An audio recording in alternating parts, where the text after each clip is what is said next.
Hello दोस्तों और मेरे प्यारे देशवासियों, नमस्कार। कैसे हैं आप? उम्मीद करता हूं कि अच्छे होंगे। लेकिन 9 जून 2020 को उत्तर प्रदेश राज्य लोक सेवा आयोग द्वारा अपना वार्षिक कैलेंडर जारी कर दिया गया। इसलिए अब आपके अंदर थोड़ी सरगर्मी बढ़ गई होगी, बेचैनी बढ़ गई होगी। सोच रहे होंगे किसी तरह हम वहाँ पहुँचे जहाँ पर तैयारी कर रहे थे। तो इसके लिए हम लोग संभव सिविल सर्विसेज चैनल की ओर से आप सभी लोगों को ढेर सारी शुभकामनाएं देते हैं, जो भी भविष्य में परीक्षाएं हैं उसके लिए। और चलिए अब हम लोग शुरू करें। शुरू में ही कहा गया था कि आप जो है क्रोनोलॉजी समझिए। भारत आज़ाद हो गया है। भारत के आज़ाद होने के बाद ड्राफ्टिंग कमेटी का गठन किया गया, ठीक 14वें दिन। इसका मतलब ये नहीं था कि 9 दिसंबर 1946 से जो संविधान निर्माण की प्रक्रिया शुरू थी उसको ड्राफ्ट नहीं किया गया था। नहीं, ड्राफ्ट किया गया था। बेनेगल नरसिंह राव और डॉक्टर सच्चिदानंद सिन्हा के सहयोग से उसको ड्राफ्ट किया गया था। लेकिन हम इससे पहले वाली क्लास में भी कहे होंगे आप लोगों से कि जो संविधान सभा के सदस्य हैं उनको थोड़ा डाउट रहा होगा कि ब्रिटिश सरकार वाकई में आज़ाद कर ही देगी। इस बात में थोड़ा बहुत संदेह उनको जरूर रहा होगा और पूरे मनोयोग से संविधान निर्माण की प्रक्रिया शायद न हो रही होगी। इसलिए आप देखते हैं कि जैसे 15 अगस्त के दिन ये घोषणा कर दी जाती है कि भारत और पाकिस्तान दो अलग अलग डोमिनियन के रूप में अब होंगे, तो जो सदस्य पाकिस्तान में चले गए, जो संविधान सभा के सदस्य थे और वो पाकिस्तान में चले गए, उनका अब निर्वाचन पुनः कराने की जरूरत पड़ेगी। इसी क्रम में डॉक्टर BR अम्बेडकर का भी निर्वाचन क्षेत्र पूर्वी पाकिस्तान में चला गया था। इसलिए अब उनको मुंबई प्रांत से, जिसकी कुल सीटों की संख्या 21 थी, वहां से निर्वाचित किया गया। इनके साथ साथ सरदार वल्लभ भाई पटेल भी थे, KM मुंशी भी थे, मीनू मसानी भी थे, BJ खेर भी थे और S निजलंगप्पा भी थे। इन सब लोगों का निर्वाचन मुंबई प्रांत से ही हुआ और प्रारूप समिति का गठन किया गया। प्रारूप समिति में कुल 7 लोग थे और इनका काम क्या था? इनका काम ये था कि बेनेगल नरसिंह राव, जिन्होंने संविधान को ड्राफ्ट किया था, उस ड्राफ्ट की समीक्षा करना। वैसे BN राव के पास ये दूसरी बार था, क्योंकि जब भारत शासन अधिनियम 1935 के बाद वर्मा को आज़ाद किया गया था तो उसके भी संविधान की ड्राफ्टिंग बेनेगल नरसिंह राव ने किया था। तो उनको इस बात का आइडिया था, उन पर विश्वास किया जा सकता था। और जब 9 दिसंबर 1946 के बाद संविधान निर्माण की प्रक्रिया शुरू हुई तो उस समय उनका सहयोगी अस्थायी अध्यक्ष यानी डॉक्टर सच्चिदानंद सिन्हा भी थे उनके साथ। लेकिन फिर भी जरूरत महसूस की गई कि नहीं, संविधान को फिर से ड्राफ्ट करने की जरूरत है और इसलिए BR अम्बेडकर का निर्वाचन जल्दी करवा लिया गया। 14 दिन के अंदर निर्वाचन करा के प्रारूप समिति का गठन करके और उसको एक काम दे दिया गया कि आप पूरे संविधान को ड्राफ्ट करें। ये प्रारूप समिति को दरअसल हिंदी में पांडुलेखन समिति भी कहा जाता है, लेकिन इंग्लिश में DC कहा जाता है, ड्राफ्टिंग कमेटी। तो जो वर्ड हिंदी के सदैव एक समान नहीं रहते हैं उनको इंग्लिश में भी याद कर लिया जाना चाहिए, क्योंकि हिंदी मीडियम के लिए समस्या हो जाती है। एक बार पेपर में पूछ भी लिया था कि पांडुलेखन समिति का अध्यक्ष कौन था। अब लोग बार बार प्रारूप समिति को तो पढ़े ही थे तो उनके दिमाग में प्रारूप आया ही नहीं, लेकिन जिन लोगों ने उसका इंग्लिश वर्जन देखा और लिखा था ड्राफ्टिंग कमेटी, तो वो लोग आसानी से BR अम्बेडकर को उसका अध्यक्ष मान लिए। फिर बाद में उनको भी पता चला, जो लोग पांडुलेखन शब्दावली की वजह से नहीं समझ पा रहे थे, करे यार ये तो प्रारूप समिति था, हम लोग ध्यान नहीं दिए। तो ऐसे वर्णों को हम लोग ध्यान देंगे। तो ड्राफ्टिंग कमेटी का देखिए मूल मकसद ये था कि संविधान को ड्राफ्ट किया जाए। जैसे हम हैं, आप हैं, कोई भी काम अगर किया जाता है तो उसके पहले उसकी एक स्ट्रेटजी बनाई जाती है, उसका एक ब्लूप्रिंट खींचा जाता है। और यह पूरे देश की बात थी, सिर्फ 1-2 दिन की बात नहीं थी, आने वाली पीढ़ियों के लिए, हमेशा के लिए थी। तो इसका ड्राफ्ट करना कोई आसान काम नहीं था। इस पर बड़ा सोच समझ के इसको ड्राफ्ट करना था। और इस ड्राफ्टिंग करने के वजह से ही, भारतीय संविधान का ड्राफ्टिंग करने के वजह से ही BR अम्बेडकर को संविधान का निर्माता कहा जाता है। इसका मतलब ये नहीं कि सिर्फ इन्होंने संविधान को निर्मित किया, बहुत सारे लोग इनके सहयोगी थे। कुछ लोग ऐसा सोचते हैं कि भारतीय संविधान का निर्माता BR अम्बेडकर हैं तो वही हैं, कहीं कोने में बैठ के जाकर लिख रहे होंगे। नहीं, ऐसी बात नहीं है, सब लोग मिल करके कर रहे थे। लेकिन जिसकी जो योग्यता थी, हर किसी की योग्यता का सम्मान किया जा रहा था और जो जिस काम को बेहतर ढंग से कर सकता था, उसमें कोई भेदभाव नहीं था, वो काम उनको सौंपा जा रहा था। तो इस तरह से ड्राफ्टिंग कमेटी का अगर देखा जाए तो काम क्या था कि भारतीय संविधान कितना अच्छा बने, कितना धारदार बने, कितना लोगों के लिए हितकारी बने, इसलिए गठित किया गया था। और इस संदर्भ में हम आपसे अब्राहम लिंकन का एक कथन है जो कोट करना चाहेंगे। उन्होंने कहा था कि अगर मुझे 1 घंटे का टाइम मिले पेड़ काटने के लिए, तो शुरुआती आधा घंटा हम कुल्हाड़ी में धार देंगे, उसकी धार को तेज करेंगे, और अगला जो आधा घंटा है उसमें हम पेड़ काटेंगे।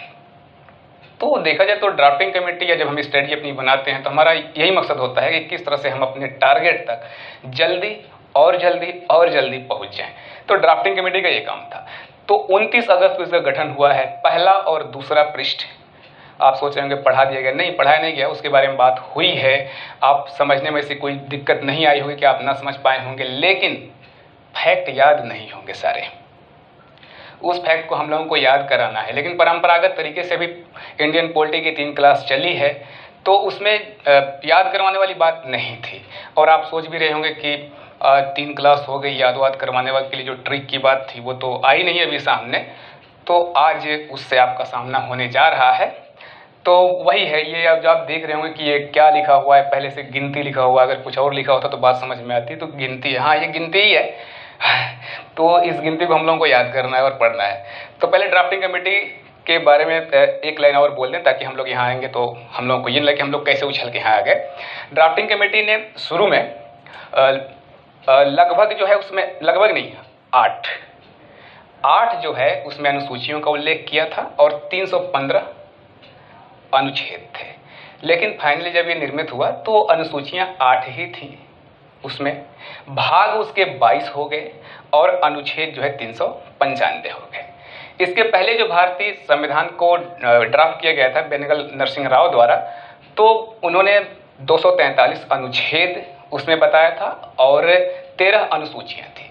इसी संदर्भ में अगर हम देखें भारत शासन अधिनियम 1935 की बात करें तो उसमें कुल अनुच्छेदों की संख्या जो है 321 थी और भाग जो है 14 थे और उसमें अनुसूचियां जो थी वो 10 थी। ये कंपैरेटिव, ये सब भी हम लोगों को याद करना है। अभी अब आपके सामने हमने एक कहा तो याद थोड़े हो गया। देखिए, समझ लेने का मतलब ये कतई नहीं होता है कि वो चीज़ हमको याद हो गई। याद करने के लिए हम दूसरा तरीका अपनाते हैं, तो वो याद हम लोगों को करना है, उस पृष्ठ पर हम लोग आएंगे। लेकिन कुछ जो बेसिक्स चीज़ हैं उस पर हम लोग पहले बात कर लें। ये देखिए गिनती है, अभी आज हम लोग 1 से लेकर के 20 तक पढ़ेंगे, याद करेंगे और इसके माध्यम से सिर्फ इसको याद ही नहीं करेंगे, ये याद करना हम लोग का मकसद नहीं है। इसके माध्यम से हम संविधान के 22 भाग को याद करेंगे और हम इसके संदर्भ में कुछ नहीं कहेंगे कि आपको कितने लंबे समय तक याद रहेगा, क्योंकि हर किसी को अलग अलग तरीके से याद होती है चीज़ें और इसमें एक अलग अलग तरीके से आत्मसंतुष्टि भी होती है कि हमें याद हुआ है, लंबे समय तक याद रहेगा। तो आप प्लीज़ आज स्किप करके मत देखिएगा, बाद में आगे आप भले भी कभी आपको लगे तो स्किप कर लीजिएगा। ये चीज़ हर किसी के लिए नई है और इसको करने के लिए मतलब हम लोग क्यों बाध्य हैं, ये जैसे ही क्लास ख़त्म होगी आप समझ जाएंगे। एक लाइन आइंस्टीन का हम बोल रहे हैं, ये उस पर काफ़ी हद तक देखा जाए तो आधारित है। आइंस्टीन ने कहा था कि imagination is more important than knowledge because knowledge is limited but imagination is unlimited. तो हमारी कल्पना शक्ति जो है ना, हमारे ज्ञान से, बुद्धि से ज़्यादा शक्तिशाली होती है और हम लोग अपने जीवन में इसको देखे हैं। हम एक एग्जाम्पल देंगे, आप तुरंत समझ जाएंगे। देखिए, बचपन से लेकर के अब तक कितनी घटनाएं घटी आपके साथ, बहुत सारी। कभी आपने रिवाइज किया? नहीं किया, फिर भी वो हमेशा आपको याद आ जाती है। उसका बस जिक्र हो जाए या आपका दिमाग उस तरफ चला जाए किसी भी तरह, तो लाइव दिखता है उसे। आप तो आपने कभी ट्राई नहीं किया था कि यार ये बचपन की घटना है, याद कर लूँ, नहीं तो भूल जाएगा, तो हमारे दोस्त क्या कहेंगे, तुम कितने बड़े भुलक्कड़ हो, नहीं ना। लेकिन अगर वही चीज़ सब्जेक्ट की हो तब क्या होता है, तो हम लोग भूलने लगते हैं, क्योंकि तब हम लोग उसका लाइव नहीं करते हैं, तब हम लोग उसको जीते नहीं हैं, महसूस नहीं करते हैं। उन घटनाओं को आपने याद नहीं किया है, वो उसको आपने जिया है, उसे आपने फील किया है, ठीक है। तो इसलिए ये जो डिजिट्स हैं, आप इतिहास में देखते होंगे, सन है, क्रम है, क्रमांक है, आर्थिक डेटा है, संविधान के अनुच्छेद हैं, भाग, ये सारी चीज़ें ऐसी हैं कि ये डिजिट फॉर्म में है। और जो भी ये संख्याएं हैं ये अस्तित्व में नहीं है, मतलब इनका भौतिक अस्तित्व नहीं है, सिर्फ इनका मानसिक अस्तित्व है। और इसी वजह से ये अमूर्त हैं और अमूर्त होने की वजह से इनका मूर्त चित्र नहीं बनता है, और इससे हम लोग कोई चीज़ याद कर दें तो ये भूल जाती हैं। बड़ा अजीब है ना कि जिस चीज़ का भौतिक अस्तित्व तो नहीं है उसी पर सारी चीज़ें टिकी हुई है। गिनती, कल इतने बजे हम मिलेंगे, इतने बजे एग्जाम होगा, इस तारीख को एग्जाम होगा, ये सारी चीज़ें किस पर टिकी हुई हैं? संख्याओं पर। संख्याएं क्या, उनका भौतिक अस्तित्व तो नहीं। पंखा आप छू सकते हैं, घड़ी आप छू सकते हैं, मोबाइल से आप उसे देख भी सकते हैं, छू भी सकते हैं, लेकिन गिनती के बारे में ऐसा नहीं कहा जा सकता। तो हम बस यही आपसे निवेदन कर रहे हैं आज कि आज प्लीज पहली बार इसको पेशेंस बना के देख लीजिए। लॉकडाउन ने आप लोगों का बहुत सारा समय बर्बाद किया है। अगर आपको लगे कि यार लगता है समय बर्बाद करने जैसा है, तो हाँ, समय बर्बाद करने जैसा ही मान करके प्लीज आप इसको देखिए। हम लोग 22 भाग याद करने जा रहे हैं, उससे पहले हम लोग ये याद करेंगे। सब कुछ करीब मान लीजिए आप बिहार के खगड़िया जिले के हैं और आपसे कोई कहे कि चलेंगे दिल्ली और चाय पी के आ जाएंगे, यार अजीब बात है यार। लेकिन अगर वो कहे कि एरोप्लेन से चलेंगे, केवल कनॉट प्लेस पर जाएंगे, एक चाय पियेंगे, कोल्ड ड्रिंक पियेंगे, फिर फ्लाइट से आ जाएंगे, साधन बेहतर होगा ना, तो सकुशल पहुंचने की गारंटी हो जाती है।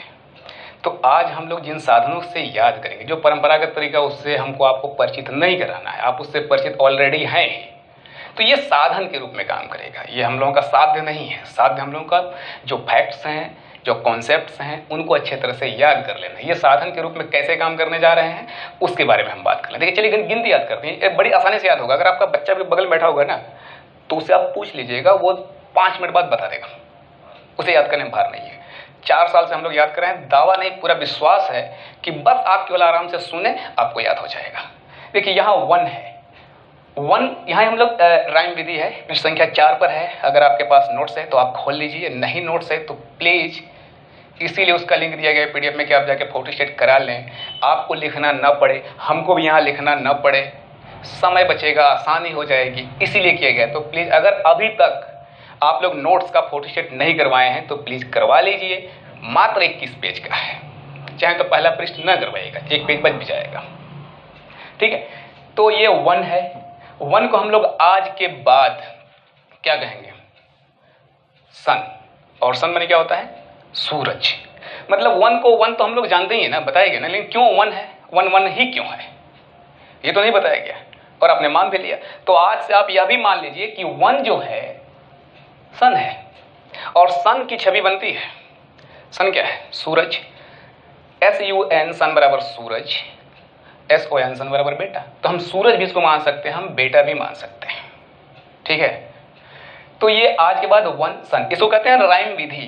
पृष्ठ संख्या 4 पर है, आप देख सकते हैं। नई ऊर्जा और पुरानी ऊर्जा, वहाँ हेडिंग है, वो भी आपके लिए हितकारी होगा, पढ़ लीजिएगा जरूर। तो ये 2 को बोला जाएगा शु। देखिए, 2 और शु में एक रिदम है, एक लय है। ठीक उसी प्रकार 3 ट्री मतलब पेड़, 4 डोर, आप हमारे साथ साथ बोलिए, 4 डोर, हिंदी में दरवाजा, और ज्यादा फीलिंग आती है। 5 वाइफ, पत्नी, तो 5 wife. 6 wicks, 7 heaven, 8 plate, 9 wine यानी शराब। बड़ा बवाल हुआ था इस पर, खैर छोड़िए। 9 वाइन, 10 hen। बस इतना याद करना था। तो बोले हम एक बार, हम जब बोलेंगे 1, हमसे पहले आप सन और सूरज बोल लीजिएगा। 1 बराबर सन बराबर सूरज, 2 बराबर शू बराबर जूता, 3 बराबर ट्री बराबर पेड़, 4 बराबर डोर बराबर दरवाजा, 5 बराबर वाइफ बराबर पत्नी, 6 बराबर विक्स बराबर विक्स, 7 बराबर हेवन बराबर स्वर्ग, 8 बराबर प्लेट, 9 बराबर वाइन बराबर शराब, 10 बराबर hen बराबर मुर्गी। कैसे इसका उपयोग करेंगे? आपके सामने पहली बार, first time use the SST, just aside, एक झलक के रूप में प्रस्तुत किया जा रहा है। तो चलिए, हम जानते हैं कि हमारे संविधान में कितने भाग हैं? 22। अनुसूचियां कितनी आज की तारीख में? 12। मूल संविधान में कितनी थी? 8। अनुच्छेद कितने हैं? 395। तो हम लोग भी ड्राफ्टिंग कर लें, कैसे पढ़ेंगे? पूरे संविधान में जो 395 अनुच्छेद हैं उनको 22 भागों में बांटा गया है, तो हम भी बांट लें। ये बांटना मुश्किल काम था, क्योंकि देखिए इसमें क्रम है एक, ऐसा नहीं कि जो चीज़ें 16वें भाग में रखी हैं उसे पहले भाग में रखा जा सकता था, या जो पहले भाग में है उसको 8वें में 10वें में, ये क्रम नहीं। आप भी अगर इसको समझ जाएंगे तो कहेंगे हाँ ये क्रम ऐसे ही होना चाहिए था। तो पहले में जो भाग है, पहला भाग, उसमें क्या है, संघ और उसका राज्य क्षेत्र। संघ और उसका राज्य क्षेत्र ये पहले भाग में भी है, पहले अनुसूची में भी है और पहले अनुच्छेद में भी है। अगर एक साथ ये पता चल जाए तो ठीक है, पहले में कोई दिक्कत नहीं है। वर्तमान में कुल 28 राज्य और 8 केंद्र शासित प्रदेश हैं। तो वन सन कैसे उपयोग करेंगे, देखिए उसके अगर आपके पास नोट्स होगा ना तो उसमें लिखा होगा कि सूरज की रोशनी संघ और राज्य दोनों पर पड़ती है। ऐसा तो नहीं कि किसी दिन सूरज नाराज हो जाए, कहे कि नहीं नहीं नहीं हम जो है राज्यों पर केवल पढ़ेंगे, संघ पर नहीं पढ़ेंगे, दोनों पर पड़ती है। तो हम कैसे रिलेट कर रहे हैं, रिलेट ऐसे कर रहे हैं कि संघ और उसका राज्य क्षेत्र है और उसका राज्य क्षेत्र ये पहले में है तो ये पहले में ही रहेगा। ऐसा नहीं कि कोई बहुत बड़ा अगर टीचर होगा और वो जो है उसे पढ़ाएगा तो इसे संघ और राज्य क्षेत्र को पहले से हटा के दूसरे में कर देगा, इसकी नहीं, ये नहीं कर पाएगा। तो जो कुछ चीजें ऐसी कि जहां फिक्स है हमें वहीं फिक्स ही रखनी पड़ेगी। इस पे सवाल पूछने का ढंग होता है कैसे, एक भाग दे दीजिएगा, पूछा जाएगा इसमें क्या है। दूसरा सूची के रूप में मिलाने को दे दिया जाता है, बताइए चौथा, 8वां, 10वां, 12वां ये भाग है और उससे संबंधित बातें क्या है। कभी कभी कुछ भाग में ऐसी बातें कि ये भी पूछ लिया जाता है कि बताइए इसमें किसका किसका उल्लेख किया गया। बस यही पूछने का इसका ढंग है, इसके अलावा कुछ किसी ढंग से इसको पूछा नहीं जा सकता। तो हम इनमें से 8-10 बहुत महत्वपूर्ण हैं जो लगभग हर एग्जाम में वही पूछे जाते हैं, लेकिन ऐसा नहीं है कि जो बाकी शेष हैं उन्हें पूछे जाते हैं। हम लोग ऐसा कभी नहीं करेंगे, शुरुआत में ही सिलेक्टिव नहीं होएंगे, डिफेंसिव नहीं खेलेंगे। 22 भाग है, 22 याद कर लेंगे बस। अब अगर इधर से सवाल आएगा तो आए, क्या प्रॉब्लम है। तो अब चलिए हम लोग याद कर रहे हैं ना, ये जो संघ और उसका राज्य क्षेत्र ये पहले में है तो पहले में ही रहेगा। मानसिक छवि बनाइए, सूरज की रोशनी संघ और उसके राज्य क्षेत्र पर पड़ती ही पड़ती है। तो जब भी संघ और उसका राज्य क्षेत्र आएगा हमको क्या दिखाई देगा, सूरज यानी सन यानी 1। आप कहेंगे इतना घूम के आएंगे, अरे भाई कोई घूमना नहीं है, गिनती आप याद किए, घूम के आना पड़ता है क्या, बस कुछ दिन की बात है, थोड़ा सा अभ्यास हो जाएगा, घूमना ही नहीं पड़ेगा। जैसे ही आपको सूरज कहेगा आपको 1 दिखने लगेगा। जैसे आप अपने दोस्त के बारे में सोचिए, चाहे मेल फीमेल कोई भी हो, दिख रहा है ना, चित्र बन रहा है कि नहीं। केवल किसी के नाम की वजह से सोचिए, उसकी छवि बन रही, बनेगी ही नहीं। हम लोटा कहेंगे ना तब लोटा दिखाई देगा, तब कुकर नहीं दिखाई देगा। बस यही है अपनी कल्पना शक्ति से जोड़ने का सर। अगर हमने जोड़ लिया कि संघ और राज्य क्षेत्र जब भी पूछा जाएगा तो संघ और उसका राज्य क्षेत्र, इस पर तो सूरज की रोशनी पड़ती है, मतलब सन मतलब 1। दूसरे भाग में कहा गया है नागरिकता का उल्लेख है। ये नागरिकता देखिए कुछ भी अगर पढ़ा जाएगा तो थोड़ा सा उसमें समझा जाएगा। आज तो हम लोग वैसे हम लोग भी ड्राफ्टिंग ही कर रहे हैं, पहले 22 भागों को याद कर रहे हैं, फिर एक अनुच्छेद से शुरू करेंगे, पूरा पढ़ेंगे, अनुसूचियां भी पढ़ेंगे। तो पहला ड्राफ्टिंग तो हम लोगों का भी यही है, इससे पहले पूरा याद कर लें। नागरिकता क्या है, नागरिकता के बारे में संक्षेप में बात करेंगे क्योंकि ये भाग 2 में है, उसमें विस्तार से हम लोग पढ़ेंगे। लेकिन नागरिकता एक विशेषाधिकार है और किसी भी संप्रभु सरकार द्वारा अपने नागरिकों को कुछ गारंटी दिए जाते हैं उसके जीवन की रक्षा के, उनके अधिकारों की रक्षा के, और यह एक संप्रभु राष्ट्र ही कर सकता है।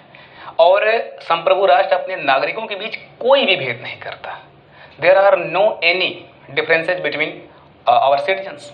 नागरिकों के बीच कोई भी भेद नहीं करता वो, यानी as a citizen we are equal. There are no any differences anybody, किसी में भी नागरिकता के आधार पर कोई भेद नहीं है। क्योंकि अगर राष्ट्र संप्रभु है और हम लोग उसके नागरिक हैं, जैसे भारत है उसके हम लोग नागरिक हैं, तो हम सब लोग नागरिक एज अ नागरिक क्या है, बराबर है।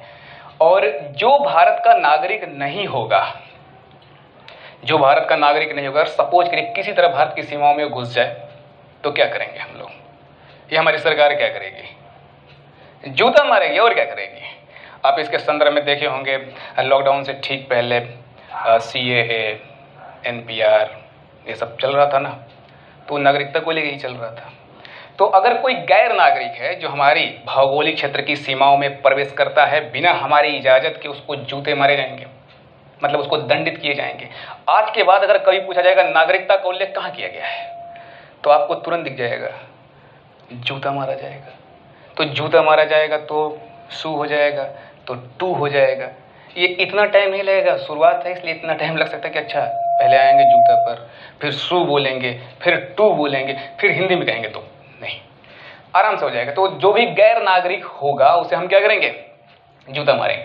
3, फंडामेंटल राइट का इसमें उल्लेख है, FR, मूल अधिकार। मूल अधिकार क्या है, इसके बारे में संक्षेप में समझ लें हम लोग, और भाग 3 में इसको विस्तार से तो हम लोग पढ़ेंगे ही पढ़ेंगे। मूल अधिकार किसी भी व्यक्ति को जीवन जीने के लिए अपरिहार्य है। इसके अभाव में एक सम्मानपूर्ण जिंदगी जीने की हम लोग कल्पना भी नहीं कर सकते। गरिमापूर्ण जीवन के लिए FR जरूरी है, और इस बात की गारंटी कौन देता है, संविधान देता है कि हर किसी को वो मूल अधिकार मिलेंगे जिसके आधार पर वो अपना सर्वांगीण विकास कर सके। तो मूल अधिकार इतने महत्वपूर्ण है, मूल अधिकारों को तो छोड़ा ही नहीं जा सकता।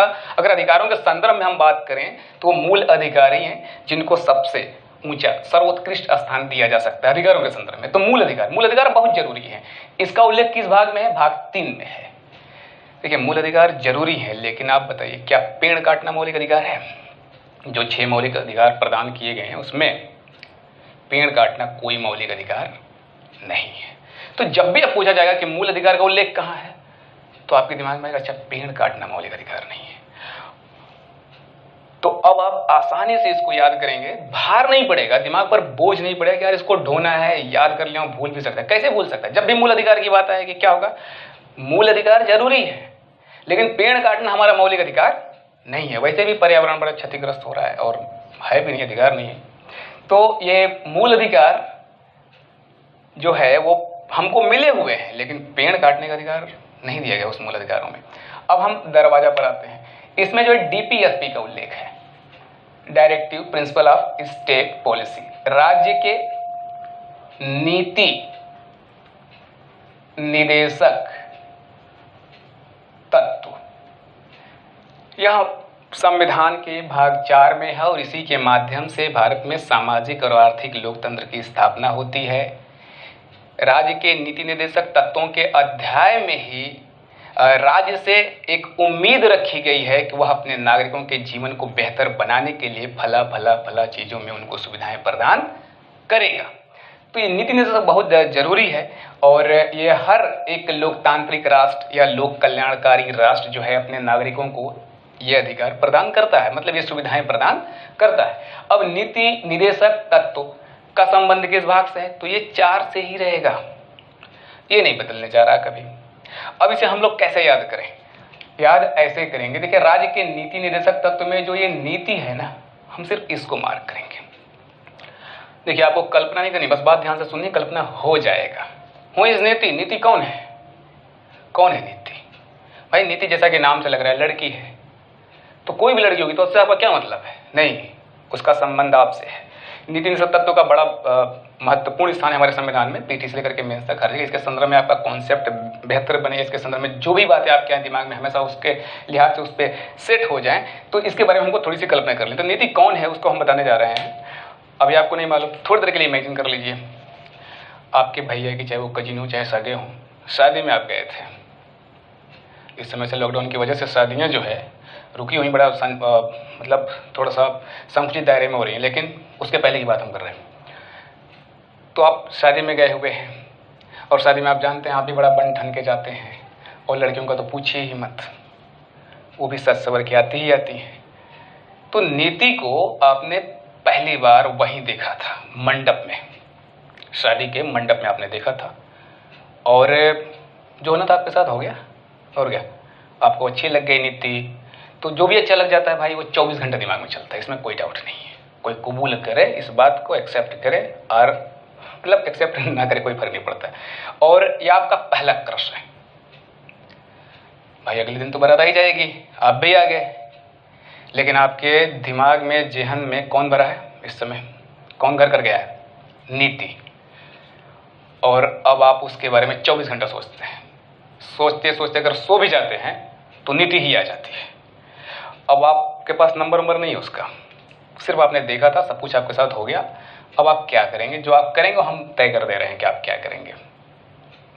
आप जाएंगे उसके गांव, मतलब भैया के ससुराल जाएंगे, और आप सोचेंगे मैं जाऊंगा, भाई अब तो रिश्तेदारी हो गई, जाने में दिक्कत है क्या है, इज्जत तो मिलेगी ही मिलेगी। इसी बहाने जब समय मिलेगा तो हम, मौका मिलेगा तो नंबर भी मांग लेंगे, और मौका मिलेगा तो दिल की बात भी बोल देंगे। और आप जो है अपना बाइक या जो भी साधन उठा के जाते हैं, लेके जाते हैं, और अब जब जा रहे होंगे आप तो क्या आपके दिमाग में चल रहा होगा? यही ना, क्या अगर नीति मिल जाएगी ना, इससे मिल जाती, यहाँ पर मिल जाती, वहाँ पर मिल जाती, कोई नहीं रहता वहाँ पर मिल जाती, तो हम उससे आराम से अपनी बातें भी कह देते और ठीक है। आप जाते हैं सोचते सोचते, उसके घर पहुँचते हैं, दरवाज़ा बंद है, दरवाज़ा खटखटाते हैं आप, और दरवाज़ा खुलता है। दरवाज़ा खुलता है और आपको सामने कौन दिखाई देती है? नीति। इसकी तो आप कल्पना भी नहीं किए थे। एकदम मजा आ गया, वो दृश्य आपके दिमाग में भर गया। अगर ऐसा हो जाए किसी के साथ तो वो दृश्य उतरेगा नहीं उसके दिमाग से, तो नीति वही है।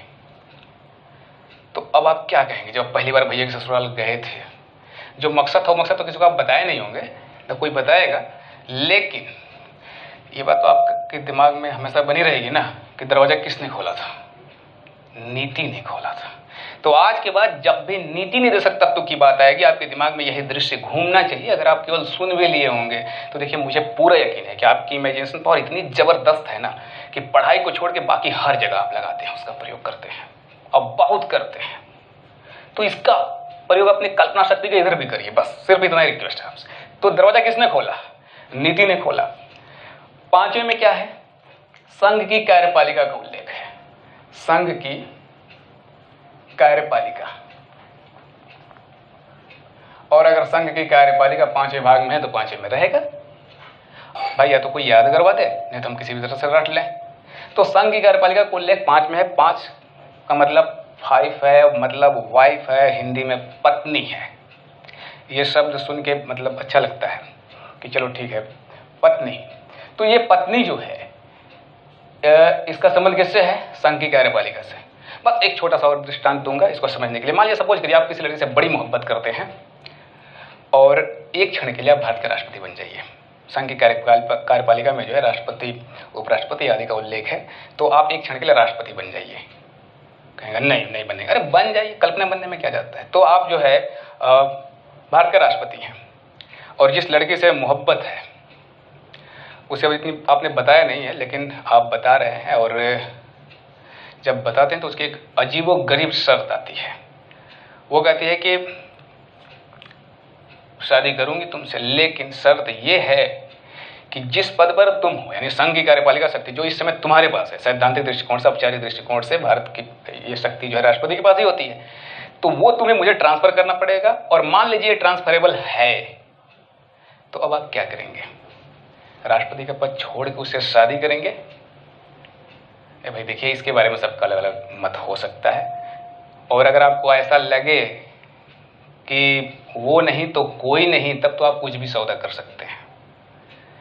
और आपने सौदा कर लिया तो आपको क्या कहना पड़ेगा? संघ की कार्यपालिका शक्ति अब मेरे पास नहीं है, बल्कि किसके पास है? अब आपकी पत्नी के पास है। तो जब भी संघ की कार्यपालिका का उल्लेख आएगा, आपकी पत्नी आपके सामने, अगर आप शादीशुदा होंगे तो याद आ जाएगी, या सोच रहे होंगे फलाना, या मतलब फलानी जो है हमारे इस रूप में होती, तो आप उन्हीं को कल्पना कर लीजिए। कल्पना में किसी को तकलीफ नहीं होती है, कोई क्षति नहीं होता, ठीक है। तो ये संघ की कार्यपालिका शक्ति आज के बाद आप कभी भी आपके सामने आ जाए तो आप क्या कहेंगे? यार ये तो मेरे पत्नी के पास है। ये अलग बात है कि वो राष्ट्रपति बन जाएगी तो आपको जो है उसका सूटकेस अटैची लेकर के चलना पड़ेगा। तो ये तो ठीक है, क्या है, जिंदगी है यार, जिंदगी है तो चल रहे हैं, जिंदगी नहीं होगी तो भी नहीं करते। तो संघ की कार्यपालिका शक्ति का उल्लेख किस भाग में है? भाग 5 में है। अब देखिए, संघ का उल्लेख जब हो गया तो संघ के जस्ट बाद राज्य का होना चाहिए। तो कुछ चीजें हम, जैसे इसको हम लोग अगर ना भी याद करें तो भी हो जाएगा, क्योंकि संघ की कार्यपालिका फिक्स है ना। तो जब संघ की कार्यपालिका शक्ति फिक्स है तो उसके जस्ट बाद अगला कौन होगा? अगर राज्य की कार्यपालिका अगर पूछा भी जाएगा तो हम ऐसे भी कर सकते हैं, पहले संघ का याद कर लेंगे। अच्छा, संघ तो पत्नी के पास है, तो नेक्स्ट 6 ही आता है, किसके पास होगा? तो ठीक है, छठा राज्य की कार्यपालिका शक्ति, भाग 6 हो जाएगा। या अगर हम ऐसे कर लें, अगर इससे हम लोग सेट करना ही चाहें, कोई जरूरी नहीं, हम लोग का मकसद नहीं कि इसको इसके साथ सेट करें ही नहीं, जहां ये फायदेमंद है वहीं पर सेट करेंगे भाई। बाकी अगर यूं ही हो जा रहा है तो क्या जरूरत है इसकी? तो हम यह भी कर सकते हैं कि राज्य की कार्यपालिका जो है संघ की कार्यपालिका का क्या करती है, उसे खुश करने के लिए विक्स लगाती है। आप देखते नहीं है कि जो ये राज्य हैं वो संघ से क्या मांग करते हैं, हमें विशेष राज्य का दर्जा दे दो, ये दे दो, ये कर दो, इतना मतलब पैकेज। तो राज्य की कार्यपालिका अंततः संघ की कार्यपालिका पर तो निर्भर है ही। हमारा संविधान भी वैसा के पढ़ें तो आप जानेंगे भी। तो संघ की कार्यपालिका शक्ति राज्य की कार्यपालिका को खुश करने के लिए क्या करते हैं, विक्स लगाती है। स्वर्ग, इसमें क्या है, इसमें किसका उल्लेख है, इसमें है प्रथम अनुसूची के भाग बी के राज्यों का क्या किया गया है, प्रथम अनुसूची के भाग बी के राज्यों का निरसन यानी रिपील्ड, मतलब निकाल दिया गया है। अब ये है क्या, बस एक लाइन दो लाइन में आप समझ लीजिए। दरअसल आप जानते हैं ना कि भारत जब आज़ाद हुआ तो राष्ट्रीय एकीकरण की प्रक्रिया शुरू हो गई थी, देशी रियासतें थी, वो लोग अलग रहना चाहते थे। उनको समझाने बुझाने के लिए, सब आश्वस्त करने के लिए कहा गया कि नहीं आप भारत के साथ रहिए, आपके बहुत सारे विशेषाधिकार आपको मिले रहेंगे, चिंता मत करिए। अगर आपको यकीन नहीं होता तो कहीं हम संविधान में दर्ज कर देते हैं। तो ये वो वाला हिस्सा था, मतलब ये साम दाम दंड भेद के तहत जो एकीकरण किया गया था, ये उसी में से एक हिस्सा था जो संविधान में दर्ज करके उनको विश्वास दिलाया गया था। और जैसे ही चीज़ें अपने मतलब वास्तविक रूप में आ गई, सेट हो गई, अब ये हो गया कि वो अलग नहीं जा सकते, तो ये निकाल ही दिए गया। अब वो कर ही क्या लेंगे, तो ये इसका निरसन कर दिया गया। तो 7 हेवन, तो प्रथम अनुसूची के भाग बी के राज्यों का क्या हो गया, निरसन हो गया, रिपील्ड हो गया, संविधान से उसे निकाल दिया गया। और ये निकलते उनके सारे जो देशी रियासतों के शासकों के संदर्भ में जो विशेषाधिकार उनको मिले हुए थे, सारे के सारे एक झटके में क्या हो गए, खत्म हो गए। हिंदू धर्म में है कि नहीं, अगर कोई मर जाता है तो चाहे वो बिल्कुल शैतान ही हो, लेकिन मरने के बाद क्या लिखा जाता है, स्वर्गीय शैतान सिंह। गारंटी तो है नहीं कि स्वर्ग में गया होगा यार, लेकिन ठीक है, स्वर्गीय लिखा जाता है। जो इस जहां से निकलकर उस जहां में चला जाता है उसे क्या कहते हैं, उसके नाम के पहले क्या लिख दिया जाता है, स्वर्गीय। एकदम नेचुरली सेट है। जैसे लग रहा है कि संविधान सभा के जो प्रारूप समिति ने ड्राफ्ट कर रही थी तो उसको पता था कि ये आगे से ट्रिक बनेगा, तो इसको यहीं पर रखो क्योंकि अनस्टेबल इसको होना यहाँ से निकालना ही है, तो उनको लोगों को याद करने में भार नहीं पड़ेगा। तो भार नहीं पड़ता ना, सतह में क्या है, स्वर्गीय, 7 है, हेवन है, मतलब स्वर्ग में चला गया, यहाँ से निकाल ही दिया गया। इसके बाद देखिए 8 है, प्लेट, संघ शासित क्षेत्र या केंद्र शासित जिसको आप बोलते हैं, उसका उल्लेख किया गया है इसमें। अब ये 8 है, प्लेट है, इसी के साथ रहेगा। देखिए संघ या केंद्र की जब भी बात आती है ना, तो आप जानते हैं कितने राज्य हैं इस समय संघ शासित, 8 हैं। और उसमें किसी का किसी संघ शासित प्रदेश का नाम याद आए या ना आए, लेकिन दिल्ली का जरूर याद आ जाता है।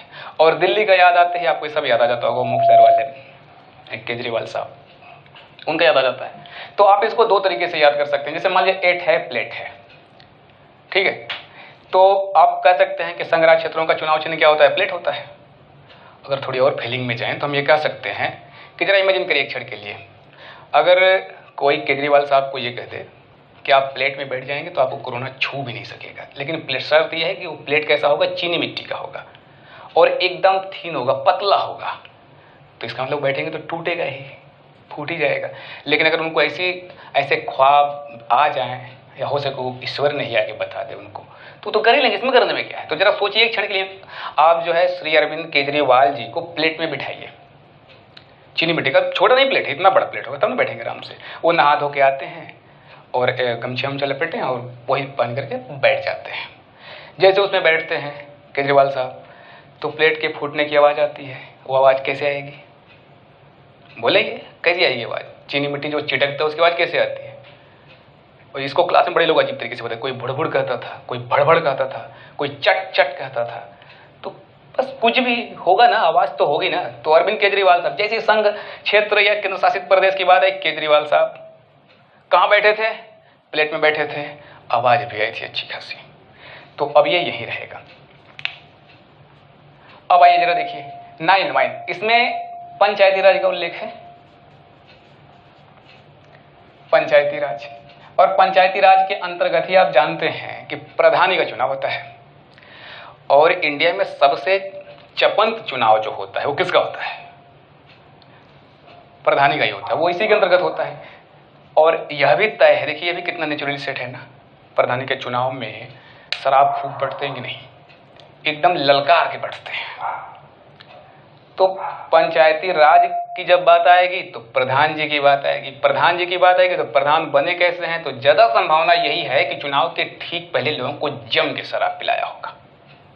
ये तो पूरी हमारे यहाँ लोग अपने योग्यता या अपने मतलब ये क्वालिटी उसकी वजह से थोड़े प्रधान बन जाते हैं। वो तो बहुत सारे रीजन है, उसमें सबसे बड़ा अगर रीजन देखा जाए तो ये तो है, अगर सभी प्रधानों को उठाया जाए कौन कैसे बना, तो सबसे ज़्यादा इसका बड़ा रोल है शराब।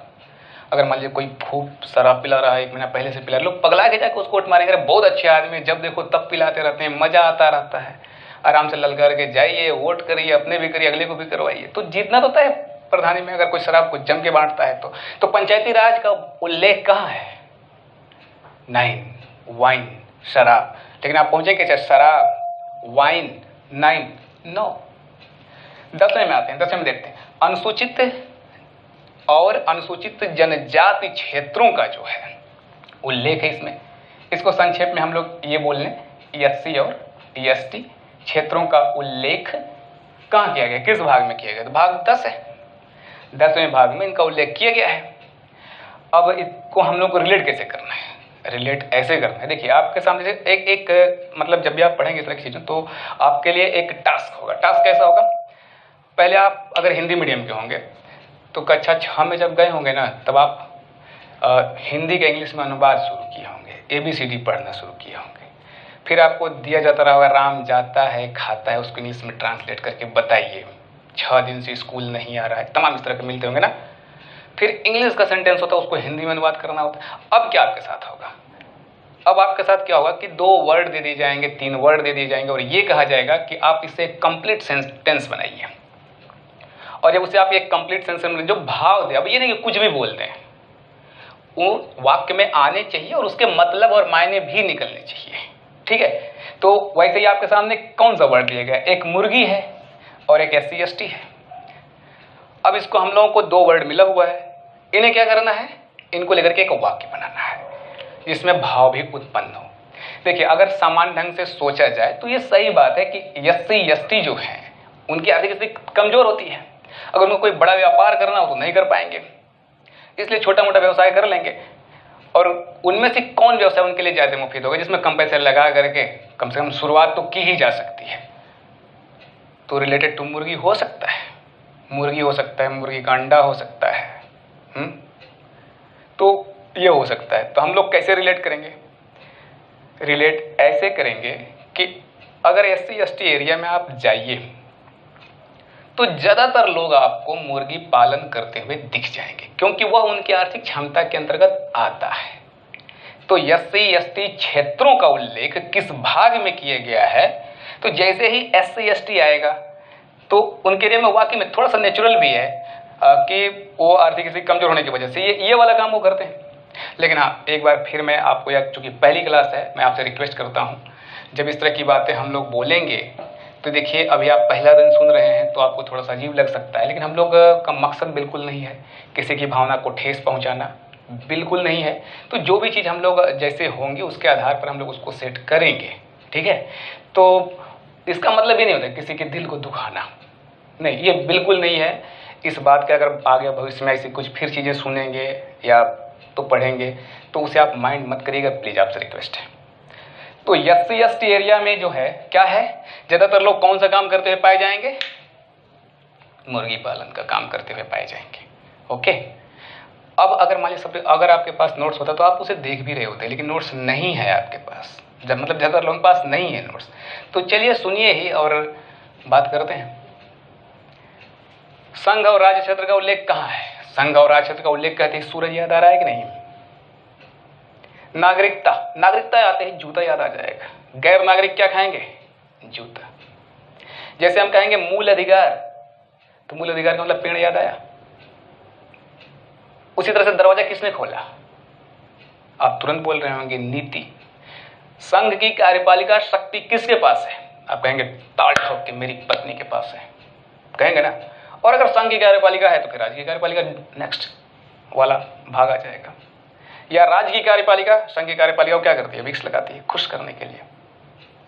प्रथम अनुसूची के भाग बी के राज्यों का क्या हो गया है? निरसन हो गया है, स्वर्गीय हो गया है। जैसे ही हम कहेंगे श्री अरविंद केजरीवाल, आप कहेंगे चीनी मिट्टी के प्लेट में बैठे थे और प्लेट बोला था डैश डैश डैश। प्रधानी के चुनाव में क्या सबसे ज्यादा बढ़ता है? आप कहेंगे शराब। एससी एसटी एरिया में कौन लोग सर्वाधिक कौन सा व्यवसाय करते हुए पाए जाएंगे? तो मुर्गी। अंडा, अंडा भी आ जाएगा। तो अंडा का भी संबंध किससे है? मुर्गी से ही है। तो अब ये आसानी से आप बता सकते हैं कि संग्रह क्षेत्रों का उल्लेख या मौलिक अधिकार का उल्लेख किस भाग में है, या ये कहा जाए केंद्र शासित प्रदेश का उल्लेख किस भाग में है, या किस भाग का निरसन किया जा चुका है अभी तक। आसानी से आपको ये सब चीजें दिखने लगेंगी। ठीक है, तो इसी तरह से हम लोग अगला भी याद करने जा रहे हैं। और अब इतना टाइम नहीं लगेगा, क्योंकि शुरुआत में कोई भी चीज शुरू करने पर वो लगभग मतलब जितना आप उम्मीद करते हैं उससे थोड़ा सा ज्यादा टाइम लग जाता है, और हम लोगों को दे भी देना चाहिए, क्योंकि इसके बाद आप साइकिल सीख ही रही हैं, तुरंत रेसिंग में भाग लेने चल दिए। अरे पहले थोड़ा सा ट्रेंड हो जाओ भाई। जैसे देखिए यहाँ हम लोग याद करने में इतना भार पड़ा होगा, इधर याद करने में बिल्कुल भार नहीं पड़ने वाला है। आइए चलिए देखते हैं 11 में क्या है। ओह सॉरी, ये जो है नींबू है, नींबू। इसमें क्या कहा गया है? भाग 11 में है संघ और राज्यों के बीच शक्तियों का जो है बंटवारा किया गया, जिसको विधायी संबंध के नाम से जाना जाता है। संघ और राज्यों के बीच, तो संघ और राज्य के बीच जो है उनके विधायी शक्तियों का क्या किया गया है? बंटवारा किया गया, संघ और राज्यों के बीच। अब हम कैसे रिलेट करने जा रहे हैं? देखिए अब हम तेजी से बोलेंगे, थोड़ा सा पेशेंस हो सके 2-4 मिनट, मतलब 5 से 7 मिनट में ये भी हो जाए और पूरा ये खत्म हो जाए। तो संघ और राज्यों के बीच विधायी शक्तियों का जो बंटवारा किया है, भाग 11 में उसका उल्लेख है। तो आप क्या कहते हैं? मुर्गी कटेगी तो सब में बटेगी। उसी तर्ज पर जरा बोलिए तो, नींबू कटेगा तो कहां कहां बटेगा? नोट्स में आपके ये ऐसे होगा, ये नींबू। और नींबू को कभी भी आप ऐसे तो यूज करते नहीं कि बड़ा सा नींबू लाए और ऐसे पकड़ के ऐसे निचोड़ना शुरू कर दिए हैं। अरे बीच से काटा ही जाता है। तो एक हिस्सा उसका क्या हो गया? संघ, और एक हिस्सा क्या हो गया उसका? राज्य। तो नींबू कटेगा तो किस में बटेगा? संघ और राज्यों में बटेगा, नेचुरल। इसके बाद आलमारी, ये भाग 12 है। और भाग 12 में किसका उल्लेख किया गया है? भाग 12 में कहा गया वित्त, संपत्ति, संविदाएं और वाद, यानी वित्तीय संबंध। ठीक, तो वित्तीय संबंध, इसमें हमको लाइन और वर्ड के ऑब्जेक्टिव क्वेश्चन को जीएस के तौर पर हम लोग याद करते हैं, तो उसका एकदम क्रमांक नहीं याद करना चाहिए। वित्त, संपत्ति, संविदाएं तथा वाद इतना लिखा है, कुछ नहीं, इतना नहीं याद करेंगे, केवल वित्त याद कर लेंगे। भाई तुम पूरा बोलना, तुम क्वेश्चन पूरा बनाओगे ही बनाओगे ना, उसमें पूरी बात तो लिखोगे ही लिखोगे। और हम उसमें कहा क्या अपना कीवर्ड निकालेंगे? वित्त, वित्तीय संबंध। ठीक है, तो आज भी जरा आप बताइए, आज भी वित्त कहां रखे जाते हैं? आलमारी में रखे जाते हैं कि नहीं? क्यों? क्योंकि 11 को हम लोग लेमन कह रहे हैं ना, और 12 को क्या कर रहे हैं? सेल्फ कह रहे हैं। अच्छा, इसको भी एक बार याद करवा दें। ठीक है, 11 लेमन, 12 सेल्फ यानी आलमारी, ताखा होता है ना, मतलब कोना, कुछ भी इस तरह की चीजें हो जाती है। 12 सेल्फ, आलमारी। 13 का होता है थर्स्टी, THIRSTY,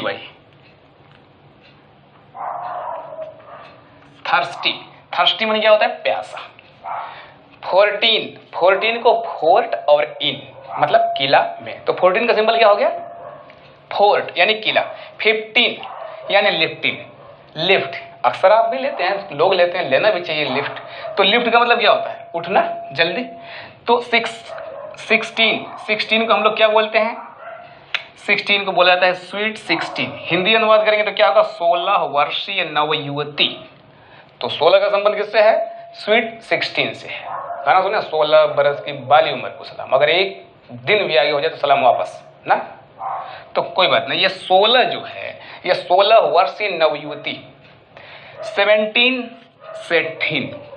सेठिन मतलब ऐसे नेचुरली आप सुने होंगे ना कि जैसे मिश्रा जी हैं, तो मिश्रा जी की वाइफ को क्या कहेंगे? मिश्राइन। पंडित जी की वाइफ को क्या कहेंगे? पंडिताइन। यादव जी की यदवाइन। पटेल जी की, वर्मा जी की, वैसे कहेंगे। तो वैसे ही सेठ की और तो क्या कहेंगे? सेठाइन या सेठानी। तो 17 मीन्स सेठीन या सेठानी। 18 जो है अटैकिंग से मैच कर रहा है कि नहीं? तो 18 अटैकिंग, तो आक्रमण। 19 नमकीन। 20 आंटी। बस इतना नेचुरल है, तो एक बार फिर साथ साथ बोल लेते हैं। 11 लेमन, नींबू। आप हमसे तेज पढ़िएगा, ठीक है। हम जो जिस स्पीड में बोलेंगे उससे आप जल्दी बताने की कोशिश करेंगे, इससे ये पता चलेगा कि आपको याद है कि नहीं। अगर नहीं याद होगा तो एक बार फिर से थोड़ा सा पीछे भगा करके फिर से दोबारा सुन लीजिएगा, ठीक। तो 11 को क्या बोलेंगे? लेमन। 12 शेल्फ यानी अलमारी। 13 थर्स्टी यानी प्यासा। 14 फोर्ट इन यानी किला। 15 लिफ्टिंग मतलब उठना। 16 स्वीट 16 मतलब 16 वर्षीय नव युवती। 17 सेठिन सेठ सेठाइन, ये इसका हम लोगों का सिंबल होगा। 18 अटैकिंग होगा मतलब आक्रमण। 19 नमकीन होगा। 20 आंटी होगा। और इलाहाबाद में आंटी खूब चलती है ना, तो जो लोग बाहर होंगे, भले ही प्रयागराज में ना होंगे, किसी भी शहर में, पटना इंदौर जयपुर कहीं भी होंगे तो चलती है। 20 आंटी हो गया यार। इसी संदर्भ में अगर संघ और राज्यों के जो संबंधों की बात है, अगर ये कहा जाए कि इसका विधायी संबंध का उल्लेख किस भाग में किया गया है तो क्या कहेंगे आप बताइए? कहेंगे नींबू कटेगा और संघ राज्य में बटेगा। ओके। वित्तीय संबंध, वित्तीय संबंध का उल्लेख क्या है? वित्त, संपत्ति, संविधान तथा वाद, ये बात लिखी हुई, उसको हम लोग एक लाइन में एक दो वर्ड में क्या कहेंगे? वित्त। तो आज भी वित्त कहाँ रखे जाते हैं आप बताइए? अलमारी में रखे जाते हैं कि नहीं? 13 प्यासा। इस भाग में लिखा हुआ व्यापार, वाणिज्य और समागम की स्वतंत्रता। अब इसमें हम लोग ये सब टिपिकल वर्ड नहीं याद करेंगे। व्यापार, व्यापार याद करेंगे केवल इसमें, और व्यापार का कहते ही व्यापारी याद आ जाएगा। और व्यापारी याद आ जाएगा तो आप ये बताइए, व्यापार जो है करने हेतु आपको अपनी जगह भी छोड़ना पड़ सकता है। जैसे कि लोग गए थे मुंबई, दिल्ली, हैदराबाद, गुड़गांव आदि गए थे ना लोग, तो व्यापार करने के लिए कुछ लोग गए थे, कुछ लोग मजदूरी करने के लिए गए थे। लेकिन एक व्यापारी की एक खासियत होती है कि वो अपने व्यापार को बढ़ाने के लिए एकदम प्यासा होता है। वो किसी भी कीमत पर अपने व्यापार को बढ़ाएगा, इसके लिए उसको अपने परिवार से दूर रहना पड़े वो मंजूर कर लेगा। इसलिए ये मानसिकता हर किसी में नहीं होती कि वो व्यापारी मानसिकता, क्योंकि वो सब कुछ छोड़ने के लिए तैयार है। लंबे समय तक, वर्षों तक, दशकों तक अपने परिवार से, बाल बच्चों से दूर रह सकता है अगर उसको ये यकीन हो जाए कि उससे उसका व्यापार बढ़ेगा। तो एक व्यापारी जो है क्या करता है? अपने व्यापार को बढ़ाने के लिए एकदम प्यासा रहता है। तो जब भी आएगा व्यापार, वाणिज्य और समागम आदि का उल्लेख संविधान के किस भाग में किया गया है, तो जैसे ही व्यापार आएगा, व्यापारी आएगा, व्यापारी आएगा, तो व्यापारी प्यासा निकला। कैसा व्यापारी निकला? और होनी भी चाहिए। अगर आप व्यापारी हैं तो आपके अंदर वो भूख होनी चाहिए। अगर वो भूख आपके अंदर नहीं है तो नो डाउट आप उतनी प्रगति नहीं कर पाएंगे जितना आपको कर लेना चाहिए। आगे बढ़ते हैं। किला, इसमें संघ, ये जो 14वां भाग है उसमें संघ और राज्य के अधीन जो सेवाएं हैं उसका उल्लेख किया गया है। संघ और राज्य के अधीन, तो संघ के अधीन जो सबसे बड़ी परीक्षा है उसको आप जानते हैं, इस नाम से जाना जाता है IAS, ठीक है। और राज्य की अगर हम बात करें तो इसमें सबसे बड़ा जो है पद SDM का होता है। तो जब भी ये बात आएगी कि संघ और राज्य के अधीन सेवाओं का उल्लेख संविधान के किस भाग में किया गया है, अगर ये बात आएगी तो आपको ये लाइन नहीं बल्कि आपको DM और SDM दिखना चाहिए। यहाँ पर क्या दिखना चाहिए आपको? क्योंकि संघ के अधीन बड़ा पद DM और राज्य लोक सेवाओं के अंदर का सबसे बड़ा पद SDM। तो जब भी ये संघ और राज्य के अधीन की सेवाओं की बात आए तो आप तुरंत DM और SDM, चूंकि आप इसकी तैयारी कर भी रहे हैं तो ये चीज़ तो आपके दिमाग से वैसे भी नहीं निकलेगी, और नहीं निकलेगी तो इसका हम लोग लाभ ले लेते हैं। लेकिन हाँ, इसके संदर्भ में अब आपके सामने वर्ड क्या है? DM SDM है और किला है। मेरे DM SDM बनना, किला यानी फाटक तोड़ने जैसा है कि नहीं है? किला तोड़ने जैसा है कि नहीं है? भाई 3 एग्जाम है। प्रथम चरण में आप फेल हो गए तो फिर से प्रथम चरण, अगर आप उत्तीर्ण हो गए तो द्वितीय चरण मेंस में जाइए, वहाँ उत्तीर्ण हो गए तो फिर से शुरू करो, और अगर आप मुख्य परीक्षा उत्तीर्ण कर लिए तो फिर आप इंटरव्यू में जाएंगे, अगर वहाँ उत्तीर्ण हो गए तो फिर से शुरू करिए। लेकिन अगर ये तीनों उत्तीर्ण कर ले जाएंगे तब जा करके या तो आप ये बनेंगे या तो आप ये बनेंगे, तो बड़ा मुश्किल काम है। किला तोड़ने की जैसा तो है ही। तो DM और SDM बनना कैसा है? अगर आपसे पूछा जाए कि DM और SDM बनना कैसा है तो आपका अगला जवाब क्या होगा? इसी रिदम और इसी लयताल के साथ होगा, किला तोड़ने के जैसा है। DM और SDM बनना कैसा होगा? किला तोड़ने के जैसा होगा। तो इसमें ये बात होगी। इसके बाद ये 15वें भाग में क्या कहा गया है? इसमें निर्वाचन, निर्वाचन का उल्लेख और प्रावधान संविधान की जो है 15वें भाग में किया गया है। अब आइए जरा देखते हैं। देखिए, चाहे वो प्रधानी का चुनाव हो, विधायकी का हो, सांसदी का हो, किसी का भी चुनाव हो, अगर जो भी व्यक्ति जीत जाता है वो अचानक से लिफ्ट कर जाता है कि नहीं? बाकी बैठ जाते हैं, वो एक उड़ जाता है। जो भी चुनाव आप देखे होंगे अक्सर कि प्रधान जी जो है मतलब चाहे जैसे तैसे अभी वो कर रहे थे, टायर ट्यूब भी उसका पंचर भी साट रहे थे या खेतों में जैसे तैसे काम कर रहे थे, लेकिन जैसे ही प्रधानी का चुनाव वो जीते, उनका लाइफ स्टाइल ही बदल गया। लिफ्ट कर गए कि नहीं कर गए? तो किसी भी चुनाव के साथ है, आप देखते होंगे ऐसा भारत में नहीं हुआ कि कोई भी जनप्रतिनिधि चुना गया हो और उसके आय में घटोत्तरी हुई हो। एक्सेप्शनल हो सकता है, शायद न भी हो, क्योंकि उसके स्टेटस में, उसके लाइफ स्टाइल में इतना सारे बदलाव आते हैं, इतनी ज़्यादा अपॉर्चुनिटी मिलती है कि उनको सेवा करने के लिए तो गया नहीं है। आप उम्मीद करें वो सेवा करने के लिए गया है, वो तो मेवा खाने के लिए गया है, तो उसका तो विकास होगा ही होगा। तो जो भी निर्वाचन में जीत जाता है वो क्या कर जाता है? वो लिफ्ट कर जाता है कि नहीं? अचानक से लिफ्ट कर जाता है। 16वें भाग में क्या है? 16वें भाग में देखिए SC, ST और OBC का उल्लेख है। SC, ST, OBC और एंग्लो इंडियन, इसके बारे में हम लोग बाद में बात करेंगे, लेकिन अभी ये उल्लेख है इसमें। और 104वें अमेंडमेंट के बाद इसकी स्थिति पर फर्क पड़ा है आर्टिकल 334 के तहत, लेकिन अभी वो हम लोग जब आएंगे वहां तो बात कर लेंगे। लेकिन इन चारों का उल्लेख है। स्वीट 16, इसका सिंबल क्या हम लोगों का 16 का स्वीट 16। इसमें किसका किसका उल्लेख? इसमें प्रश्न पूछने की प्रकृति का थोड़ा सा मतलब बदलाव जो है उसको अभी आप जान लीजिए। 16वें भाग में निम्नलिखित में से किसके संदर्भ में विशेष उपबंध नहीं किया गया? क्योंकि इसमें जो बातें कही गई है वो ये कहा गया है कि कुछ वर्गों के बारे में विशेष उपबंध। कौन कौन वो वर्ग होंगे? SC, ST, OBC और एंग्लो इंडियन। तो ये चारों आपको याद करना होगा। इसमें कौन नहीं? जनरल नहीं है। जनरल को छोड़ करके बाकी ये लोग हैं SC, ST, OBC और जनरल। इस तरह की कैटेगरी आप देखते ही हैं। एंग्लो इंडियन की बात है तो वो भी है इसमें, लेकिन जनरल नहीं है। अब इसको हम लोग रिलेट करना होगा, तो कैसे रिलेट करेंगे? रिलेट करने का तरीका ये होगा कि इसमें कौन नहीं है? यही नहीं है, इसको छोड़ करके बाकी सब लोग हैं। आपने एक गाना सुना होगा ना कि बेबी को डैश डैश डैश पसंद है। तो आप बताइए SC, ST, OBC और एंग्लो इंडियन को क्या पसंद है? स्वीट 16 पसंद है। जिस तरह से बेबी को डैश डैश डैश पसंद हो सकता है, उसी तरह से SC, ST, OBC और एंग्लो इंडियन को पसंद नहीं हो सकता है। अब आप कहेंगे जनरल को नहीं पसंद है क्या? अरे भाई, है या नहीं है तो पर्टिकुलर मायने रखेगा। यहाँ तो हम लोग सिर्फ याद करने के लिए बात कर रहे हैं ना। तो जनरल को स्वीट 16 नहीं पसंद है, बस। इसको छोड़ करके SC, ST, OBC जो है उनको स्वीट 16 पसंद है। तो जब भी आएगा कि SC, ST, OBC का उल्लेख किस भाग में किया गया है, तो आप क्या बताएंगे? यार, अगर आप जनरल होंगे तो तुरंत कहते हैं मैं तो नहीं हूँ। अगर आप SC, ST, OBC में तो होंगे ही होंगे ना, हो सकता है एंग्लो इंडियन भी हो कोई, तो कहेगा तो मुझे तो पसंद ही है। तो जो चीज़ आपको पसंद है वही भूल जाएंगे? नहीं, ऐसा नहीं होता है। आइए चलिए देखिए 17, इसमें जो है राजभाषा का उल्लेख है। और ये राजभाषा 17 में रहेगा, इसे कौन हटाएगा?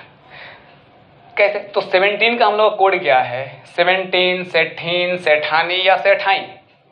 सेठ की हम लोग बात कर ले यहाँ, क्योंकि सेठानी कौन है? सेठ की वाइफ है। राजभाषा, देखिए कुछ बातें नेचुरल होगी, वास्तविक होगी, उससे हम लोग रिलेट करेंगे, उससे तो वो थोड़ा ज़्यादा याद रहता है। जो वास्तविकता के थोड़ा करीब होता है उसको अगर हम अपने इमेजिनेशन में लेते हैं तो हमको ज़्यादा इमेजिन भी नहीं करना पड़ता है। जैसे आप अच्छी तरह से जानते हैं कि कोई भी सरकार हो, किसी की भी सरकार हो, वो किसकी भाषा बोलती है? आम जनता की, आम लोगों की भाषा बोलती है, या वो सेठों की भाषा बोलती है? सेठों की भाषा बोलती है, क्योंकि आप आम जनता उसे क्या देती है? वोट। और ये सेठ क्या देते हैं उसको? नोट। तो आप वोट देते हो, 5 साल में एक बार देते हो, लगातार देते रहते हैं। तो इसलिए जो है, अब आपके सामने जब भी आएगा राजभाषा, राजभाषा मतलब भाषा शब्द से हम रिलेट कर लें, राज तो लग ही जाएगा ना। तो राजभाषा, तो भाषा में भाषा किसकी भाषा बोलती है सरकारें? चाहे वो संघ की हो, चाहे वो केंद्र मतलब संघ की हो, चाहे राज्यों की हो, कहीं की भी हो, उनको जो है सेठों की भाषा पता नहीं बोलना पड़ता है कि बोलते मतलब बोलना जरूरी है, पता नहीं, लेकिन ये सरकारें बोलती तो है ना। सेठों की भाषा तो बोलती ही हैं, पूंजीपतियों की भाषा तो बोलती ही हैं, बस उसी से हम लोग रिलेट कर रहे हैं। अब इसका मतलब कुछ और मत लगाइएगा, सिर्फ इतना ही मतलब है कि आप, हाँ कुछ सच भी है कुछ गलत भी हो सकता है इसमें, लेकिन यहाँ सच गलत से हम लोग का मतलब बिल्कुल ही नहीं, मतलब सिर्फ ये है कि राजभाषा का उल्लेख कहाँ किया गया है। तो भाषा सेठ सरकार बोलती है, आ जाएंगे आप 17 पर आसानी से, नेचुरली।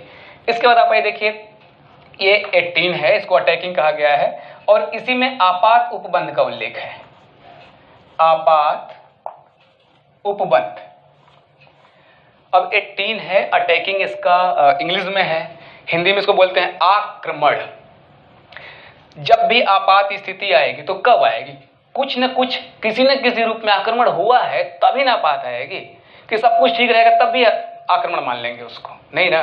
तो आपात स्थिति कब आएगी, या तो हम पर कोई आक्रमण करे या हम किसी पर आक्रमण करें, तो आपात स्थिति आएगी। तो ऐसे 18, और 18 का मतलब क्या है, अटैकिंग यानी आक्रमण। तो जैसे यह आपात उपबंध, आपात आक्रमण, और आक्रमण मीन्स अटैक, और अटैक मीन्स 18, एकदम नेचुरली आप पहुंच जाएंगे। इसके बाद ये 19 मतलब नमकीन। इसमें लिखा हुआ है प्रकीर्ण। देखिए कुछ शब्दावली है जिसको सामान्य करके बनाना पड़ेगा, प्रकीर्ण कहिए या विविध कहिए। इसमें कुछ अनुच्छेद ऐसे हैं और बातें ऐसी हैं जिसको निकाल दिया गया है, क्योंकि यह भी इसमें की जो कुछ चीजें निकाली, जैसे आपने देखा था यहाँ पर कि 7वें में इसमें से इसको तो पूरा का पूरा ही निकाल दिया गया, लेकिन यहाँ पर जैसे जो देशी शासकों के राजाओं को प्रीवी पर्स प्राप्त था उससे 26 अमेंडमेंट के बाद 1971 में निकाल दिया गया। अब वो सुविधाएं नहीं किसी को मिलेगी, क्योंकि भारत सरकार या हमारा संविधान हम लोगों को एज नागरिक समान मानता है, तो किसी को विशेष सुविधाएं क्यों, तो प्रीवी पर्स ऐसे कुछ चीजें इसमें से निकाली गई हैं। तो इसको कहा जाता है प्रकीर्ण या विविध या मिसलेनियस। अब ये नमकीन है, 19 का मतलब क्या है, नमकीन। अच्छा सिंपली माइंड मत करिएगा, लड़के तो इससे भी माइंड नहीं करेंगे, लेकिन अगर लड़कियां तो माइंड ना करें। ज्यादातर लड़कियों को क्या पसंद है, नमकीन। और नमकीन में भी किस प्रकार की नमकीन, विविध प्रकार की, मतलब दूसरे भाषा में कहें तो नाना प्रकार की, नानी प्रकार की नहीं, नाना प्रकार की। तो ज्यादातर लड़कियों को क्या पसंद है, नाना प्रकार की नमकीन पसंद है। तो नाना प्रकार जैसे आएगा तो विविध तो आएगा ना, प्रकीर्ण तो आएगा ना, मिसलेनियस तो आएगा ना। तो इसके भाग का एकदम फिक्सेशन हो जाएगा। देयर आर नो एनी मतलब confusion between the part of the 17, 18, 19, 20। यही तो कंफ्यूजन होगा कि 17 में है कि 16 में है कि 18 में है, किसमें, यही होगा ना। तो कैसे होगा। इसके बाद 20 पर आइए, 20 आंटी। अब ये जो वर्ष चल रहा है वो 2020 चल रहा है, बड़ा खतरनाक वर्ष साबित होने जा रहा है, होने जा रहा नहीं, हो रहा है, खतरनाक साबित तो हो ही रहा है। और 20 का मतलब क्या होता है, आंटी। आप प्रयागराज में हैं, 2020 यानी जो 2020 का जो वर्ष है वो तो अब चल रहा है, लॉकडाउन और इसी स्थितियाँ, लेकिन ये आंटी कुछ लगभग वैसे ही थी, मतलब लॉकडाउन जैसी स्थितियाँ पैदा कर देती थी, और ठीक है जो कुछ भी है, लेकिन ये आंटी। और हर कोई जो है, मतलब कोई अगर लड़की है तो एक सीमा के बाद उसको आंटी तो बनना ही पड़ेगा, और आप अगर मेल हैं तो आपको अंकल बनना पड़ेगा। कुछ लोग आंटी को अंटा कर देते, नहीं ये गलत है, अंकल, तो आप अंकल बनेंगे। अब सोचिए, देखिए आंटी जो है अगर तय कर लें, मतलब हमारी वाइफ हो, किसी की भी वाइफ हो, अगर वो तय कर ले कि नहीं मुझे ये संशोधन, ये बदलाव करवाना ही है, तो करवा के ही मानेगी। क्योंकि इसमें हम लोग जो बात जोड़ने जा रहे हैं वो संविधान में संशोधन का उल्लेख किस भाग में किया गया है ये पूछा जाएगा, तो आपको 20 ही बताना पड़ेगा। संशोधन, संविधान में संशोधन। तो जिस प्रकार आंटी अगर तय कर ले कि मुझे संशोधन करवा के ही मानना है, तो मजाल है कि आदमी वो न कर दे, क्योंकि तरीके अलग अलग, अंदाज अपना अपना। अगर वो रोज कहना शुरू कर दे आपके ऑफिस आने के पहले कि पेट में दर्द हो रहा है, सिर में दर्द हो रहा है, बेचैनी हो रही, घुटन हो रहा है, बड़ा अजीब लग रहा है, और जब आपके जाने के टाइम से बस आधा एक घंटा पहले हो रहा है, और आने के जस्ट बाद उनका शुरू हो रहा है, फिर दिन भर आराम से टीवी देख रही हैं, बढ़िया से नाटक धारावाहिक सब कुछ चल रहा है, आप भी जान जाओगे। लेकिन अगर कोई कह रहा है कि मेरा सिर दर्द कर रहा है, तब कैसे साबित करोगे कि सिर दर्द नहीं कर रहा है, उसका पेट में दर्द है तो कैसे। लेकिन आप ये तो जान जाओगे कि भाई चलो ये सब चल रहा है, क्यों चल रहा है, जिस पायल का आपने वादा किया था ना वो पायल दिलवा नहीं पाए हो। और अब कह रहे हो कि अगले साल दिलवाएंगे। तो ये नाटक शुरू हो गया। अंत में आप मजबूर हो क्या कहोगे, अरे यार दिलवा दो यार, उधार लेके दिलवा दो, ये झंझट खत्म करो। मतलब अगर आंटी अगर चाह लें कि कुछ बदलाव करवाना है तो करवा के ही मानेंगे। उसी प्रकार संविधान में भी ये जिस भाग में इसको उल्लेखित किया गया है वो 20 है। 20 मतलब आंटी, और आंटी कहें और आप उसमें बदलाव न करें तो आंटी के सामने और भी हथियार है। आंटी पुलिस बुला लेगी तब क्या करेंगे? कोई ऑप्शन है? आरटीआई भी है उनके पास, बहुत है उनके पास। इसलिए कहा जाता है कि अगर आप चाहते हैं कि अपनी शादीशुदा जिंदगी को खुशहाल बनाए रखें तो इसके लिए जरूरी है कि आपको अपनी पत्नी का कहना मानना चाहिए। इसमें कोई बेवकूफ़ी नहीं है। अरे अधिकतर जायज़ मांगे आप मानिए, नाजायज़ को तब रिजेक्ट कर भी सकते हैं। आप जायज़ भी नहीं मांगते हैं तो नाजायज़ तो मांग कर ही देंगी ना इतने एक दिन। तो खुशहाल ज़िंदगी बिताने जरूरी है। हम इसको नेगेटिव सेंस में बिल्कुल नहीं करें। अगर कोई शादीशुदा जोड़ा इसको देख रहा होगा तो प्लीज़ नाराज़ न होइए, आपका जोड़ा बना रहे सलामत। तो आंटी के कहने पर क्या हुआ, संविधान में संशोधन हो गया। अब हम लोग एक साथ देखिए ये सारी चीज़ें जो हम लोग पढ़े हैं और सोच रहे एक बार रिकॉल कर लेते हैं प्लीज़ तेज़ी से, थोड़ा सा और आप पेशेंस रख लीजिए। 11 लेमन है, नींबू कटेगा तो किस में बटेगा? संघ और राज्य में बटेगा, बढ़ेगा ना। आज भी वित्त कहाँ रखे जाते हैं? अलमारी में। एक व्यापार अपने व्यापार को बढ़ाने के लिए जो है क्या है? प्यासा है। डीएम एसडीएम बनना कैसा है? किला तोड़ने के जैसा है। अगर निर्वाचन में कोई जीत जाता है तो क्या कर जाता है? एक लिफ्ट कर जाता है। एससी एसटी ओबीसी को क्या पसंद है? स्वीट 16 पसंद है। सरकारें किसकी भाषा बोलती हैं? सेठों की या सेठाइनों की। आपात आक्रमण 18। नमकीन, नाना प्रकार के नमकीन किसको पसंद है? लड़कियों को ज़्यादातर, लड़कों के मुकाबले कंपैरेटिवली देखा जाए तो लड़कियों को ज़्यादातर नमकीन पसंद होता है। तो नमकीन और आंटी के कहने पर संविधान संशोधन अगर करना भी पड़े तो कर दीजिए, नहीं तो आंटी क्या करेगी? पुलिस बुला लेगी। तो इस प्रकार अगर हम लोग तेजी से एक बार इसको फिर से रिकॉल कर लें, क्योंकि आज पहला दिन आपका है, तो आप आज पूरी तरह से इसके लाभ को समझ पाएंगे। तो चलिए हम बोलेंगे और बहुत तेजी से बोलेंगे। आप कोशिश करिएगा कि हमसे जल्दी उसका उत्तर दें। संघ और राज्य क्षेत्रों का उल्लेख। संघ और राज्य क्षेत्रों पर किसकी क्या पड़ती है? तो सूरज की रोशनी पड़ती है। गैर नागरिक क्या खाएंगे? जूता। क्या काटना मौलिक अधिकार नहीं है? पेड़ काटना मौलिक अधिकार नहीं है। दरवाजा किसने खोला था? नीति ने खोला था। ठीक है। संघ की कार्यपालिका शक्ति किसके पास है? हमारी पत्नी के पास है। तो राज्य की कार्यपालिका अपने आप हो जाएगी। स्वर्ग जो संविधान से निकल गया वो स्वर्ग ही तो हो ही गया। और ये बताइए प्लेट में कौन बैठा है? चीनी मिट्टी वाले प्लेट में कौन बैठ रहा है? केजरीवाल साहब बैठ रहे हैं जो केंद्र शासित प्रदेश का प्रतिनिधित्व कर रहे हैं। प्रधानी के चुनाव में सबसे ज्यादा क्या बढ़ता है? शराब यानी पंचायती राज। एससी एसटी क्षेत्रों में ज्यादातर लोग कौन से व्यवसाय करते हुए पाए जा सकते हैं? मुर्गी। नींबू बढ़ेगा तो किसमें, नींबू कटेगा तो किसमें बटेगा? संघ और राज्यों में। ठीक है। आज भी लोग वित्त कहाँ रखते हैं? अलमारी में। व्यापार अपने व्यापार को बढ़ाने के लिए क्या है? प्यासा है। डीएम एसडीएम बनना मतलब संघ और राज्य के दिन समय कैसा है? किला तोड़ने के जैसा है। निर्वाचन में अगर आप जीत जाते हैं तो अचानक से क्या कर जाते हैं? लिफ्ट कर जाते हैं। एससी एसटी ओबीसी को क्या पसंद है? स्वीट 16 पसंद है। सरकारें किसकी भाषा बोलती हैं? सेठों की। आक्रमण आपात अटैक। ज्यादातर लड़कियों को क्या पसंद है? नाना प्रकार के नमकीन, विविध प्रकार के। और आंटी अगर करे तो संविधान में संशोधन कर दो, नहीं तो आंटी क्या करेगी? पुलिस बुला लेगी। तो इस तरह से अगर कोई शुरू से लेकर के अंत तक इस वीडियो को बिना स्किप किए हुए देखा होगा, हो सकता है कुछ टाइम ज्यादा आपको लग रहा होगा, लेकिन आप सोच भी सकते हैं कि इन सब चीजों को उसके वास्तविक रूप में आप तक पहुंचाने के लिए हम लोगों को ये टाइम बिल्कुल जरूरी था। अगर इससे हम लोग कम में करते तो शायद ये चीजें इतने बेहतर ढंग से नहीं हो पाती। और आज के बाद अगर आपने शुरू से लेकर के अंत तक सुना है तो आज के बाद आपको इस बात के लिए कंफ्यूजन नहीं होगा कि किस भाग में कौन सी चीजें। हाँ, अभी 21 और 22 भाग की है, लेकिन उसकी गिनती को आपको नहीं याद करा जा रहा है, लेकिन फिर भी हम एक बार बोल दें ताकि जो लोग पढ़े उनको थोड़ा सा रिकॉल हो जाए और वो जब गिनती से उसे रिलेट कर दिया जाएगा तो फिर एक बार उसे सेट कर लिया जाएगा। भाग 21 में अस्थायी और संक्रमणकालीन उपबंधों का उल्लेख है। भाग 22 में हमारे संविधान का संक्षिप्त नाम है भारत का संविधान, द कॉन्स्टिट्यूशन ऑफ इंडिया। ये 22 भाग हैं। 21 का सिंबल अभी नहीं बताया गया है, स्टिक होता है। वैसे स्टिक, अगर किसी को स्टिक से, छड़ी से लगातार मारा जाए तो वो डिसबैलेंस होगा कि नहीं, तो अस्थायी हो जाएगा कि नहीं हो जाएगा। और 22 का कूट होता है बत्तख। जरा सोचिए कि हमारे भारतीय संविधान के ऊपर क्या नाम है, भारत का संविधान, तो उस पर किसका चित्र बना हुआ है, बत्तख का बना हुआ है।